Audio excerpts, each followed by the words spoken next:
Delaying getting started with your meta ads to scale your traffic and sales for your online store is something I hear a lot. People are like, no, I've just got to wait until my website's perfect, or whether I've got new photos, or whether I pay or make enough money to afford a copywriter to rewrite all of my product descriptions, or wait until I've lost 10 kilos magically overnight and then I just will feel better about the whole thing, or waiting for the economy to get better, or inflation to come down, or interest rates to come down, or the war to be over, or whatever, right? Setting yourself some sort of impossible goalpost or task, like deadline, before you get started is just you being stuck in procrastination, my friend. Nothing scales an online store faster than meta ads. And if you are the one driving them, even more so. I want to talk to you today around why you don't have to wait for Mercury to be out of retrograde, or the stars to align, or for you to lose 10 kilos, or for you to be smart enough or clever enough, or whatever it might be that you are telling yourself that's stopping you, so that you can go, you know what?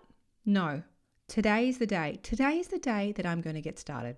Because for every excuse, for every limiting belief, everything that you're telling yourself to stay stuck and stay in this procrastination mode is stopping you from reaching your ultimate goal, which I'm sure, if you're listening to this podcast, is to grow your online store and your business, right? And nothing works faster than meta ads. So today I'm going to share with you how to know when you are truly ready, and no, it doesn't look like you losing 10 kilos magically overnight, and when maybe you're not quite so ready to run ads, because you might be surprised. You might actually be ready. Maybe you've been ready for a year or two, but you've just been holding yourself back for some sort of reason or belief that isn't actually true. So we're going to unpack that today. Let's get started. Hi, welcome to the Online Store Success Podcast. I'm your host, Jody Minto, an e-commerce coach and meta ads specialist. Each week, I share with you practical strategies to help you grow a profitable online store that runs in school hours and supports your lifestyle. Let's get into it. Okay, so how do you know when you actually are ready with proper reasons, not some sort of story that you've been telling yourself on repeat? How do you know when you're truly ready to amplify and ramp things up and make that investment and a bit of a gamble into paid ads? Well, there's a few benchmarks I would love for you to think about right now. Have you, first of all, made at least 20 sales as a fair benchmark? Look, if you're selling something more expensive, if you've made 10 sales, but if you made 10 to 20 sales of your thing or your product to people that are not your family or friends, to strangers from your website. If so, what we know is that we have early signs of proof of concept, that people are happy to put down their money for the thing that you've got on offer. Second of all, we know that your website actually works. The checkout functionality works, and hopefully you've shipped the order and they're happy, right? So if you've got that initial proof of concept, and that can look like, say, 20 online orders, even 10 online orders, we know the machine works, that is your online store, and we know that strangers are willing to part with cash for your thing. So that's a really good sign to go, you know what? Maybe I'm ready. Maybe I'm ready to turn that tap on and start sending more people to my online store to try and increase that volume of sales. Second of all, we want to have a look at your conversion rate. Now, I generally recommend, if you have a conversion rate of about 1% or higher over the course of, say, 30 days, 60 days, 90 days, that gives us a good indication that things are okay and we can probably start looking at ads. There's a few reasons that I hesitate here when I give just a flat conversion rate benchmark around yes or no, should I run ads? Because conversion rates fluctuate a lot, and they fluctuate a lot for a number of different reasons. First of all, if you have been dabbling with ads, or even some boosted posts, or some sort of traffic campaign, wherever that might be, where you are basically paying to send cheap traffic to your website, And if you're doing this through meta ads, this looks like, under your results column where it says like landing page or traffic or something like other than purchases, that can skew the numbers of your conversion rate, because in those types of campaigns, what is happening is that you are just telling Meta, hey, I am happy to give you money to send cheap, low quality traffic to my store. And because you're perhaps have like thinking, right, well, I know I need to get traffic to my store, and then, traffic seemed like a logical campaign to set up. In fact, what it's doing is hurting your conversion rate, because those people that click on traffic campaigns are usually really, I don't want to say low quality because I don't know anything about them, obviously, but low quality in the sense of like a low quality lead. They are the clickers. Facebook knows that they are the clickers online, not the purchasers. And so if they're like a bit of a clickety-clicky window shopper, they're likely to be served your ad versus someone that has been shown to buy things off the back of ads. So you're already skewing the numbers. So if you have been running some sort of traffic campaign, I know back in the day when I first started my online store, I used to, before I knew better, I don't know if this happens anymore. Like, I used to get emails from people going, hey, for $100, I can send you 10,000 basic bots to your website. But they didn't say bots, obviously. They said, people. And I was like, yeah, cool. Let's do that. That sounds great. This is before, like I said, I knew better. So if you've done something like that and you're looking at conversion rate, or if you've run traffic campaigns of some sort, or had some sort of like bot attack or spammy weird thing happening, your conversion rate might look pretty bad. So just keep that in mind when we are looking at the conversion rate. We need to take in the full picture, not just what it says. We also need to think about whether or not, maybe you've only had 100 visitors over all time and they've all been from like family and friends and they have actually bought something. So then in that case, conversion rate might look higher. It might be skewed higher than what the true conversion rate would be. So just keeping that in mind. But roughly 1% if you have not been running cheap traffic ads, right? If you have been running cheap traffic ads, look, switch those campaigns to purchases and then let's revisit it, in 30 days, what your conversion rate might look like. So we have made some sales. We have a conversion rate of around 1%-ish, but in brackets, like check the quality of the traffic that has been coming to your site, where it's coming from, whether or not that's throwing the numbers. And then you have also got your Meta Pixel installed. There's no point running ads if we don't have that piece of Pixel tracking code, or I think it's now called, what's it called? Data set. I don't know. Sometimes they call it a pixel, sometimes it's a data set. You know what I'm talking about. But it's very easy. It's a native integration between Shopify. If you're using Shopify, you add the Facebook sales channel and then install it on your website. We want to make sure that you have that. And there is a Google Chrome extension if you're not sure. Go and install this Google Chrome extension. It is called, I've got it in front of me, Meta Pixel Helper if you use Google Chrome, and you can find the Pixel, whether there's a Pixel install on any website, not just your own. So definitely check that you've got your Pixel installed. So we've got at least yourself the foundations of ready to go.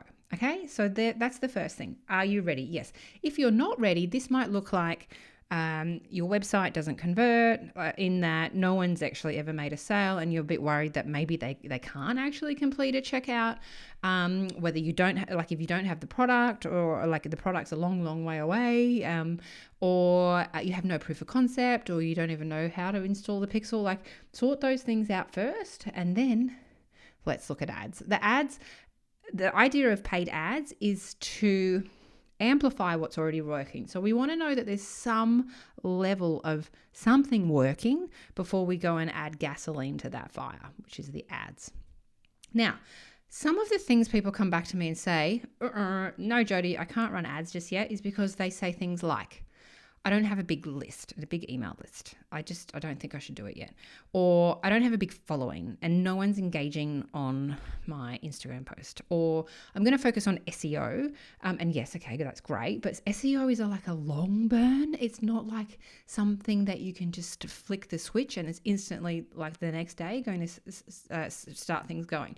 Those things, building your email list, building your followers, improving your SEO. Yes, those are things you still should be doing, but they don't make things happen quickly, right? So they're things that should be part of your ongoing sales and marketing machine, yes, but if you want to ramp things up quickly, Meta ads is one of the fastest ways to do that. So that's it. Also, if you're like, you know what, I don't have a big following, paid ads will grow your followers really quickly as well, because what happens, and I'm sure you can say that you probably behave the same way, is that when you see an ad, whether it's Facebook, Meta, wherever, you're like, oh, that's pretty cute. What's the first thing you do? For me, I know I'm not clicking on the website. I'm clicking on their social media profile, and I'm going and having a look and going, oh yeah, cool. And if I'm like, you know what, yeah, I do like this, I might come back to the ad, I might click on the link, and then first thing I'm going to do is I'm going to follow them.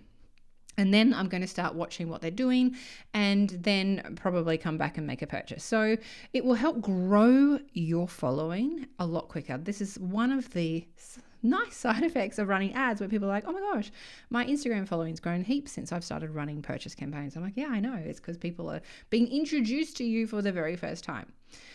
Another thing I get a pushback on is that I don't yet have a perfect website. Now, if you're listening here, I want you to raise your hands in the air, both hands, please, if you think your website is perfect. No one?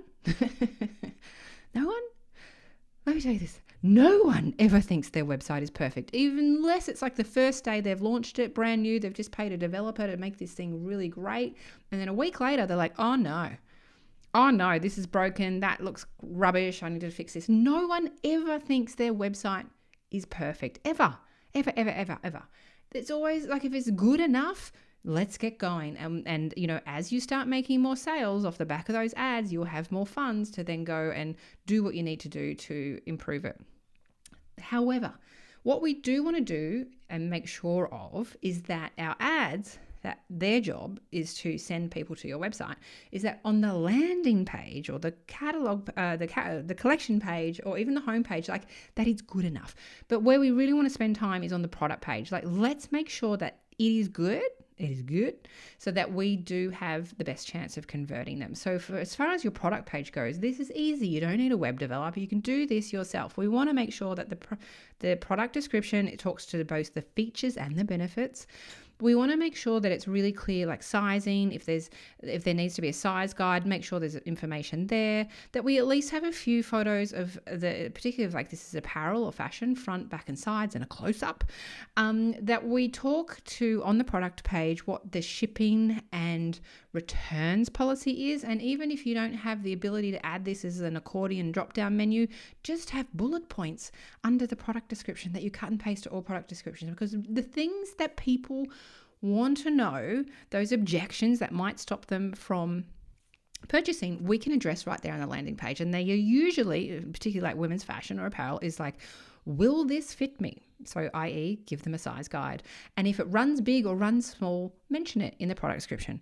Second of all, how long will this take to get to me, and how much is it going to cost for shipping? So make sure that we talk to that on the product page.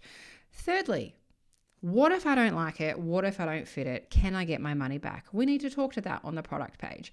And I encourage you to really think about your returns policy, because if you're like, no returns, no exchanges, no credit notes, nothing ever, that will potentially stop people from buying from you, particularly if it's a fashion garment where it's got to, has to fit and has to look good, right? So that could stop conversions happening. So think about what that looks like. So as long as we've got like that detailed information, and then as long as then on your website we have those other like terms and conditions pages around the shipping policy and how long it's going to take, a returns page, and then an option for them to get in contact, whether it's a live chat or an email, in case they do have any questions. If we can have at least those things, it really doesn't matter that your Uncle Bob built the website for you off the back of a purchased or even a free Shopify template. As long as the customer has enough to make a decision and have any objections overcome, you're good to go, my friend. It does not have to be perfect. Now, people often say to me, I don't have enough money to get started. Like, I know I've heard people, you got to spend hundreds of dollars a day. I don't have hundreds of dollars a day. I've got a limited budget. I'm going to hold off until I've got hundreds of dollars a day. No. If you don't have hundreds of dollars a day to get started, that's normal. Most people don't. What they usually do is start at about $20 a day, or even $10 a day if you can.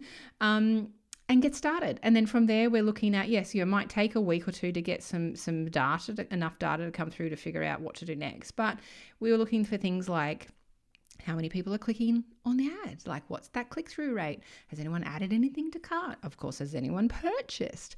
Those kind of things give us intel around like what type of ads working and so on and so forth. So even getting started with a small budget is I mean, that's how I recommend people to start. I don't often tell someone to start brand new ads and go, hey, you've never run ads before, let's like go crazy, let's spend $500 a day on this campaign. No way. I would never do that myself.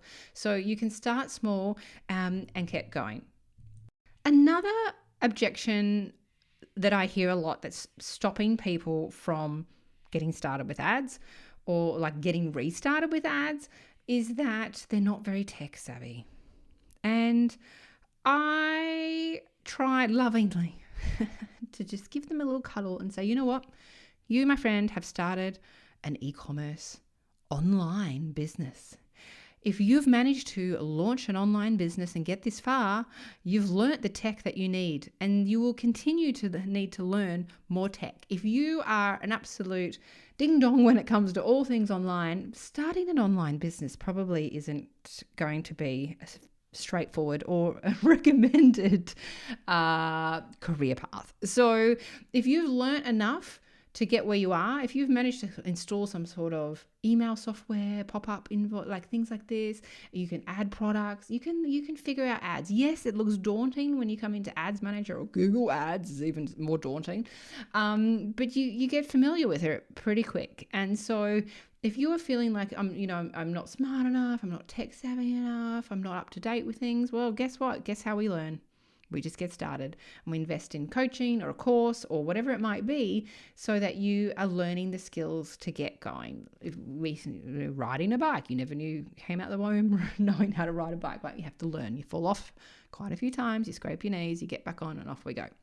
So that objection around not being tech savvy enough, well, you're probably in the wrong industry if you believe that you're not tech savvy enough, but you've started an online business and an e-commerce business at that. So I want you to just put a big red mark, cross out that objection, because if you've learned this much, you can certainly learn ads too.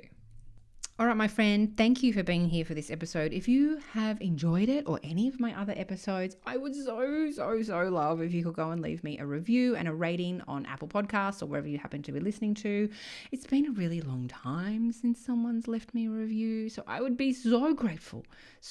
You would literally make my day to wake up to the email that's like, so-and-so said like 5-star review, I love Jodie's podcast, keep up the good work, whatever it might be, a gold sticker. Look, I would be so grateful if you could do that. Not only making my day, it actually helps bump up this podcast as a suggestion for other people that it might be helpful for. So again, I'd be so truly grateful. Aside from that, if you would like my help learning to take the reins of your meta ads once and for all, Ecom Ads Academy is now open for early enrollment. This is a program I've been running for around 6 years. I've had over 100 students go through it, and our goal is to teach e-commerce business founders or team members how to confidently and profitably self-manage your ads now and forever. What you get included in that is the online modules, of course, that's pretty, obvious, but you get access to those for the lifetime of the program, including any updates. Aside from that, and the most exciting part is that we have 8 weeks together. In those 8 weeks, we have live group coaching calls every Thursday morning, Australian Sydney time. And on those calls, I tear down ad accounts. Not in that I delete them, but I come in and I audit the bejesus out of them. I come in and like, what is happening here? Let's stop doing that. Let's try this. That ad sucks. This one needs improvement. Here's exactly how to do so. And I'll do 3 to 5 ad account reviews on every one of those calls. So everyone usually gets a turn every other week, as long as you turn up live, of course. And then we also have a community where you can post questions and ask questions in between and get to know other business owners. So it's a great program with all of the support you need in order to feel confident and have my eyes on your ads, review them throughout our time together, and help give you guidance and point out what's working, what's not, so that you have me in your ear for the rest of time going, Jody told me that if the click-through rate's not over 1%, that I need to go back and rework the ad, right? I will be with you forever in your mind. So anyway, go and check that out. I'll put it in the show notes. But Ecom Ads Academy is open for early enrollment now. You get instant access to all of the modules, including roadmaps around based on where you're starting. If you're brand new to ads, there's a starter's roadmap, and it tells you, okay, go watch this lesson, then this lesson, then this lesson. If you are somewhat confident with ads but looking to scale and really upskill, we have a roadmap for you that gives you a different set of instructions. And then we start on the 27th of July is our week 1 of our 8-week live cohort, with our first coaching call happening on that Thursday. Any questions about what it looks like, whether it's right for you, do feel free to reach out on Instagram. I am Jody Minto, and we can chat some more there too. All right, thanks for being here, and I'll see you again very soon. Bye for now. Thanks so much for listening to this episode of Online Store Success with me, Jody Minto. If you loved it, please share it with your friends on Instagram and tag me at I am Jody Minto so I can say thank you. And if you really want to make my day, please go ahead and leave me a review on Apple Podcasts and give me a follow. If you'd like my help in starting or scaling your online store, be sure to check out my free resources and programs at jodyminto.com. Thanks again, and same time, same place next week. Bye for now.